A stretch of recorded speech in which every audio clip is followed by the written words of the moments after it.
रात के करीब 11:30 बज रहे हैं। एक पानी की फैक्ट्री है और वहाँ इतना शोर है कि खुद की आवाज तक सुनाई नहीं देती। हाँ बिल्कुल, एकदम बहरा कर देने वाला शोर। सही कहा। और अचानक उस शोर को चीरते हुए ना किसी को अपने कान में अपना नाम सुनाई दे। वो इंसान मुड़कर देखे और वहाँ अंधेरे के अलावा कोई ना हो। बाप रे, ये सुनकर ही रोंगटे खड़े हो जाते हैं। ये डर की एक ऐसी स्थिति है जहाँ ना सारा तर्क और ज्ञान धाराशायी हो जाता है। ऐसा लगता है कि चार दीवारी महफूज है, पर जमीन के नीचे दबाए गए राज जिंदा हो जाता है। वही तो आज हम लोग ना मरून फाइल्स यूट्यूब चैनल पर बताए गए अमित प्रजापति के अनुभव पर एक बहुत गहरा अध्ययन कर रहे हैं। उन्होंने बाराबंकी के सुरसंधा गांव की एक घटना साझा की है जिसमें एक आम नाइट शिफ्ट किसी भयानक खौफ में बदल गई। हाँ, और ये बात ना 2025 की उस पैकेज्ड वाटर फैक्ट्री की है जहां अमित काम करता था।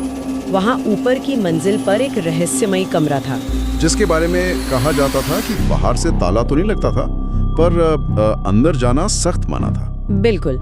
तो उस रात जब अमित को अपना नाम सुनाई दिया ना, तो सबसे पहले एक बल्ब अचानक से फट गया। फिर वहां एक बेहद सड़ी हुई महक आई और तभी सामने मशीन की चमकती सतह पर एक 6 या 7 फुट लंबे आदमी का साया दिखा। ओ बाप रे, 6-7 फुट लंबा साया? हाँ, और पलक झपकते ही उस साये ने अमित को हवा में उठाकर पटक दिया। देखिए, शोर और अकेलेपन का ये मिश्रण ना सच में दिमाग के सुरक्षा तंत्र को पूरी तरह भेद देता है।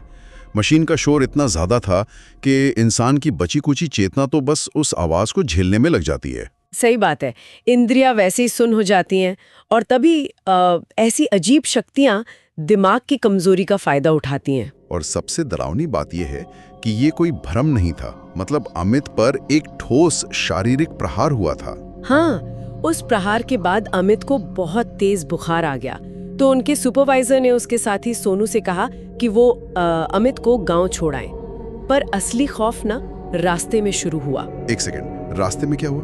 एक पीपल के पेड़ के पास से गुजरते वक्त उन्हें किसी की बहुत ही भयानक चीख सुनाई दी और उसी रात अमित के घर की छत पर किसी के तेजी से दौड़ने की आवाजें भी आईं। यानी फैक्ट्री की वो चीज उनके पीछे पीछे गांव तक आ गई थी। बिल्कुल। और यहाँ एक अजीब बदलाव आता है। वो आत्माएं अमित को छोड़कर ना अचानक सोनू पर हावी हो गईं। एक सेकंड, पर ऐसा क्यों? अमित तो उनका पहला शिकार था ना, वो अचानक सोनू की तरफ क्यों मुड़ गई? देखिए, अमित पर जब प्रहार हुआ तो उसकी चेतना ने पूरी तरह हार नहीं मानी थी, पर सोनू उस घबराहट के माहौल में अमित के साथ था और डर के उस सफर के दौरान ना उसकी मानसिक स्थिति बहुत कमजोर पड़ चुकी थी। अच्छा, तो उन्होंने एक कमजोर शिकार ढूंढ लिया। हाँ, एक मौलवी ने बाद में खुलासा किया कि वहाँ एक नहीं बल्कि 4 अलग-अलग आत्माएं थीं। उन्होंने सोनू की मानसिक कमजोरी का फायदा उठाकर उससे अपना नया माध्यम बना लिया। ये पूरी तरह से एक मनोवैज्ञानिक कब्जा था। सोनू के साथ जो हुआ वो सच में भयानक था। मैंने पढ़ा कि वो अपने ही घर में अपना अंतिम संस्कार होते हुए देख रहा था। वो शक्ति ने उसे अंदर से तोड़ दिया। सही कहा आपने। उसके परिवार वाले उसे एक तांत्रिक के पास भी ले गए, पर सारे प्रयास विफल रहे। उस बेहोशी और कब्जे की हालत में सोनू 4 कच्चे मुर्गे खा गया। सोचने वाली बात है, 4 कच्चे मुर्गे। बाप रे, ये तो एक आम इंसान के बस की बात ही नहीं है। बिल्कुल नहीं। और आखिर में बेहद दर्द में तड़पते हुए सोनू की मौत हो गई। ये बताता है कि वो कोई आम ऊर्जा नहीं थी जिसे किसी छोटे मोटे जादू टोने से रोका जा सके। इसका पूरा संबंध उस फैक्ट्री के काले इतिहास से था। हाँ, वही काला सच कि फैक्ट्री के मालिक ने अपने ही 4 मजदूरों को बेरहमी से मारकर वहाँ की जमीन में दफना दिया था। सही। और इन 4 आत्माओं का गुस्सा शांत रखने के लिए ना मालिक का भाई हर साल एक बड़ा हवन करवाता था। लेकिन 2 साल पहले उसी रहस्यमयी ऊपर वाले कमरे में उस भाई की बहुत अजीब हालत में मौत हो गई, जिसके बाद वहाँ हवन बंद हो गया और वो आत्माएं आजाद हो गई। एक छोटा सा सवाल है, क्या 1 साल का हवन छूटने से अचानक 4 आत्माएं इतनी ताकतवर हो सकती हैं? ये बहुत ही जायज सवाल है, पर हवन को न सिर्फ एक रिचुअल मत समझिए।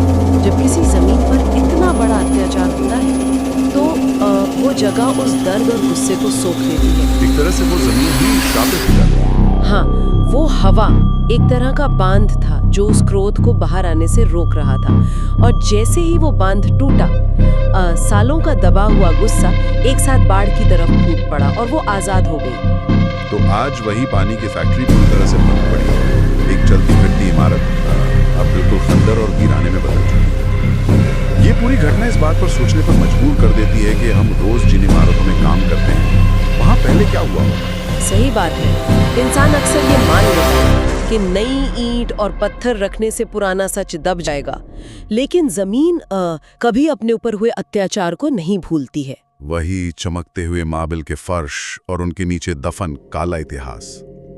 आखिर में एक विचार जरूर मन में आता है, क्या ऐसी जगहें जहां कोई बड़ा जुर्म या पाप हुआ हो वो सच में हमेशा के लिए श्रापित हो जाती हैं? चाहे हम उन जमीनों पर कितनी भी आधुनिक चीजें बना लें, क्या मिट्टी कभी अपनी बुराई को भूलती है?